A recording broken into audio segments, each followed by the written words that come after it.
Yo mga man, sinamahan niya natin pala yung tropa natin dito na si Andre Egan tama. Yung M3 niya bolt on. Ayan, tapos nagparitubo siya para makahinga ng maigi yung makina niya. Bolt on yan eh. So ayan na, sisimulan na ni kuya. Yan, nililinis niya na yung pinutol niya na elbow. So ito naman, inuhulman na nila yung pinaritubo niya.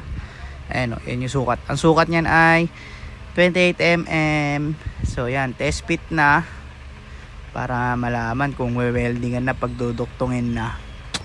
Siyempre bolt on eh, so kailangan magparitubo, diba? So yan oh, sobrang all goods na. So pinagduduktong na ni kuya yan dyan. Mabilisan lang to. Pak, pak, pak, pak, pak. Tapos ito na agad, diba? Tapos na yan eh, tignan nyo. Diba?